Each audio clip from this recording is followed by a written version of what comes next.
Hello, today I'm going to make a beef pepper pot stew, and it's a Jamaican dish, nice and hearty. It also is very handy for feeding big groups of people. This dish is made in 3 stages. I'm going to show you the first stage. So the first step, I've already got 2 pints of water boiling inside.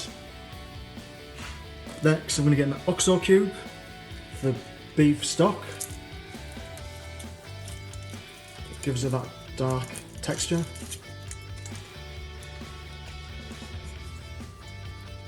Well, next, I'm going to have 1 onion, like so. Drop it in there. 1 onion. Leftovers.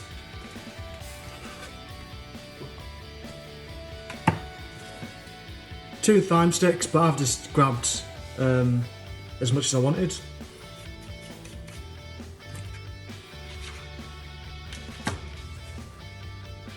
4 centimeters of ginger. Boom.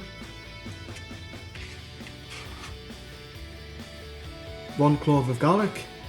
In there like swimwear.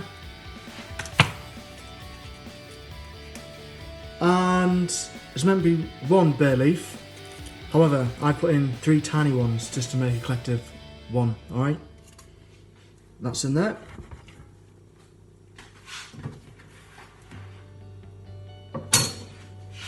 Now next is the beef. So the beef is 400 grams. I've cut it in 1.5 centimeters. I've aimed to do that anyway. There's 3 chunky bits in there. But I got this from Sainsbury's Big Daddy Steak, it's called. Or you can get stewing beef from the butchers. Let's go in there.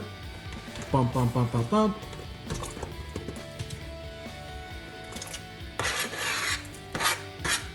Already I'm really starting to get a nice smell off that.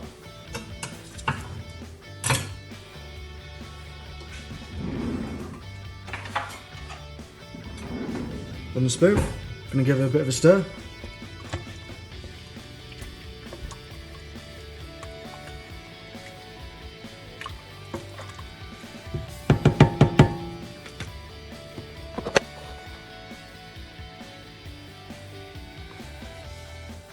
Then I'm gonna let that simmer now for the next 20 to 25 minutes while I get prepared for the next step. Right, now is step number 2. This is where we're going to put all the heart into the meal. Starting off with the potato symphony. 400 grams of butternut squash.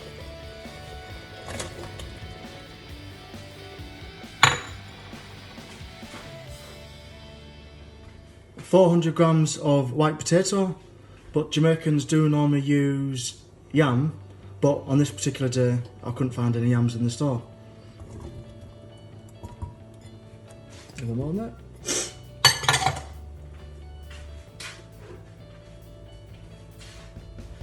,400 grams of sweet potato in there. Bish bash bosh. Coconut milk. And that's just 1 can of 400 millilitres.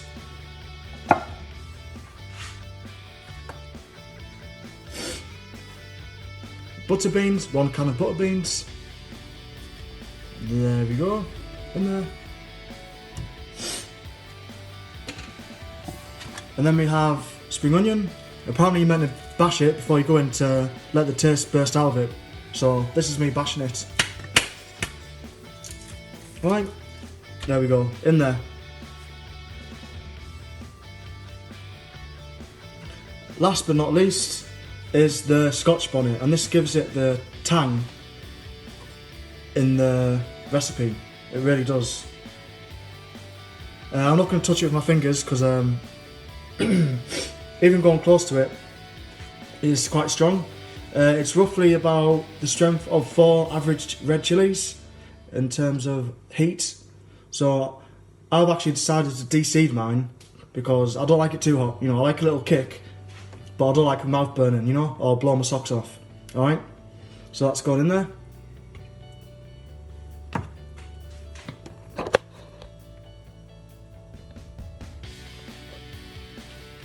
So yeah, as you can see, it's all in there. I'm going to give it a little stir. Beautiful.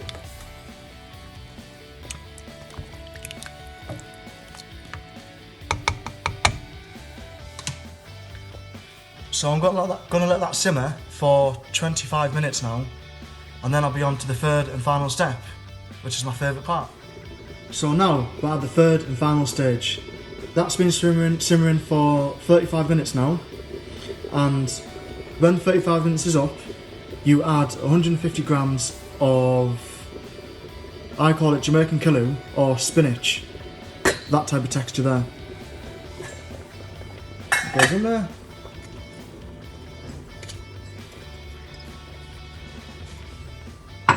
And then the last ingredient is dumplings. In more particular, this is wet dumplings. So I had 150 grams of flour and a couple of teaspoons of water, and I boiled it together like this. And it's made this nice little clump like so. And the main thing I'm trying to do, I haven't really mastered this yet, but the main thing I'm trying to do is get all the lumps out of it. And then it will result in little smooth dumplings like this, little balls. Or you can do little elongated dumplings as well.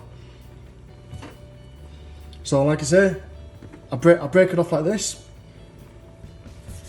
Roll it, roll it, roll it.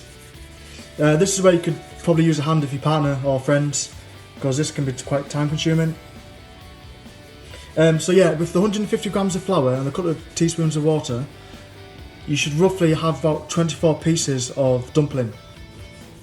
So that should give you a rough guesstimation of how many dumplings you should need. Yeah, this is my favourite part of this recipe, because it's just, you know, you can make the dumplings in little circles, little balls, you know, however you see it. I got one. Right, so I've made roughly about half the 24 allocated dumplings. So I'm going to whack them all in now. Whack, whack, whack. Whack, whack, whack. Do, do, do. And once you've got this to a boil, you know, it roughly takes a similar time to pasta. Well, 7 to 13 minutes to cook, you know.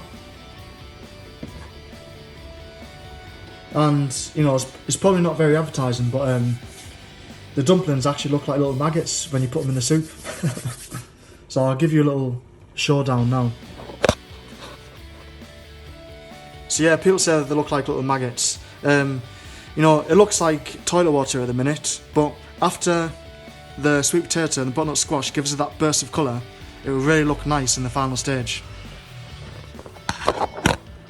So, yeah, now I'm going to leave that for 13 minutes. That is a total cooking time of roughly an hour and a quarter. So, for now, I am on Operation Tidy Up because I've made a bit of a mess of the kitchen and Daniela will be pissed. So I have to cover my tracks on that. And yeah, I'm going to prepare it for Daniela and hopefully she'll like it when she comes in. So we will see. Bye bye.